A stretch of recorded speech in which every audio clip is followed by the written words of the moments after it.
Hey, Chris, as well as John had been throwing, were you surprised by Wednesday? Surprise! I mean, you're always surprised by a no hitter or a near perfect game. He's been amazing with how he's been consistent with how he's approaching his outings, with how he's attacking hitters consistently. I think we saw just a notch above that in the no hitter, obviously. So surprised at an amazing performance. No, he's been very consistent, but a nice treat, and what an amazing performance that was, and the first of its kind. Steve Molesky, go ahead. Is it particularly impressive or surprising, Chris, that Matt Harvey could go to that Jersey facility for seemingly, I believe it was just 3 days, and make some gains and then get with you and make some more? And, what has been big for him? I think the whole thing speaks to Matt wanting to be the best he can be, seeking out whatever help and or whatever training advice that he can.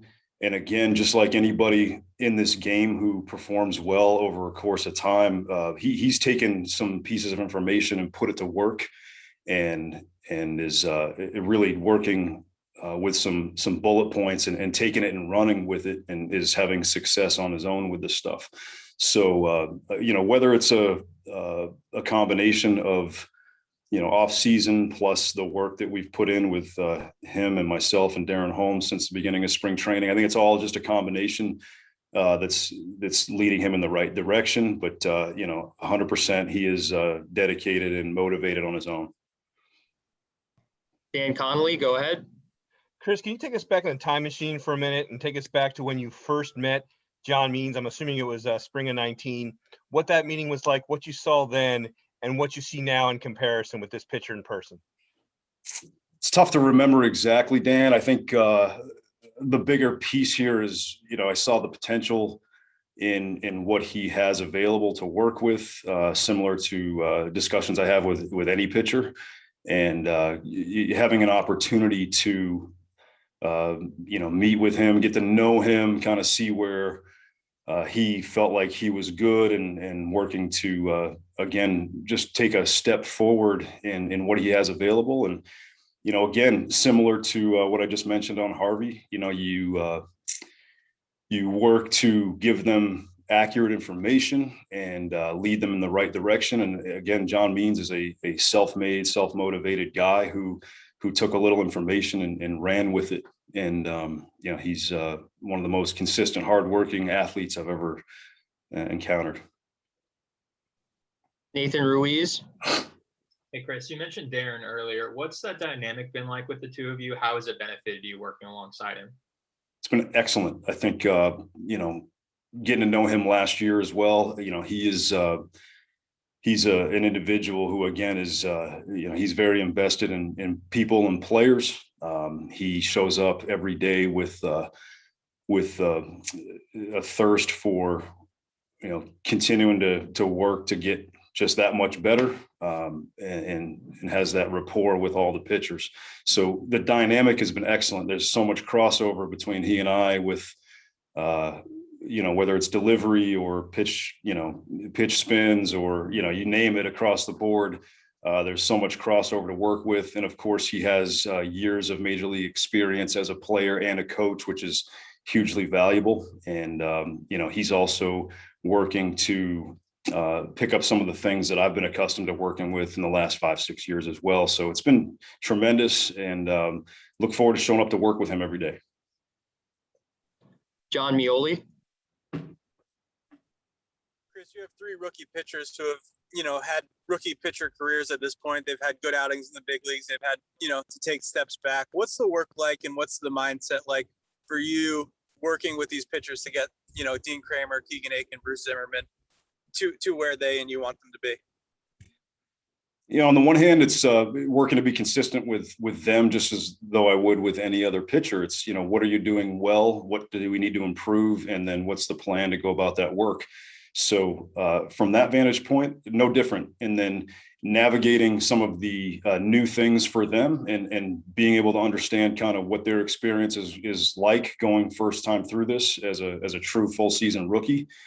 presents challenges that we know what those things are. It's a lot of new things and a lot of new pressures and things to deal with. So, being able to, try to stay consistent with how we go about our work, and then also, navigate the things that we need to navigate as they occur, and continuing to work to set the bar where we know they're capable of pitching. There's no question about what they're capable of doing, and working to that end is really what we're about. So, staying consistent with that message, and these guys can do it. These guys are phenomenal talents, and, consistency is the name of the game here. So that's what we're working for.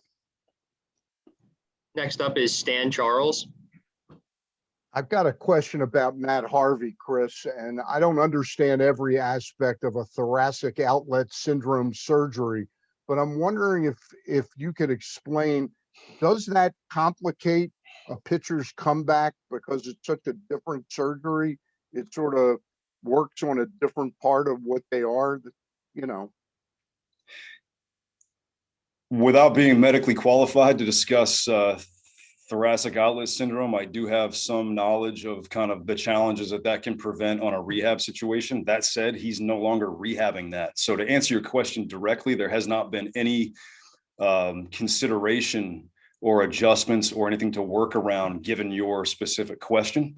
The total health of every player is something that we look at, and should there be a need to make adjustments, we certainly have the people in place and the eyes on that to try to recognize that early if it were to occur with him or anybody. So, not a whole lot to answer there, Stan. It's really about, continuing to do good work and make sure that, like we talked about from the beginning of spring training, that rest, recovery, and handling volume and workload is a piece that we're constantly monitoring. Thank you, Chris. Yep. Melanie Newman, go ahead.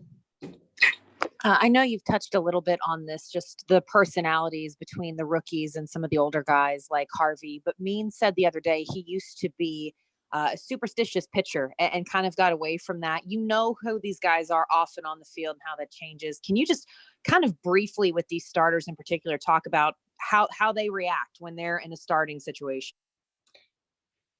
They're prepared. I think, if I was to put one common thread through everybody, these guys know how to go about their work and prepare. And so they all have different personalities, but in their own ways, they know how to go about their work and do what they need to do. And some guys prepare with more scouting information than others, but certainly in terms of the physical work and the mental preparation, each one of these guys in their own unique way has a way of going about, kind of getting the dosage of what they need for information and preparing themselves physically, mentally for each outing. And so, the personality differences are quite unique on this team and with this pitching staff.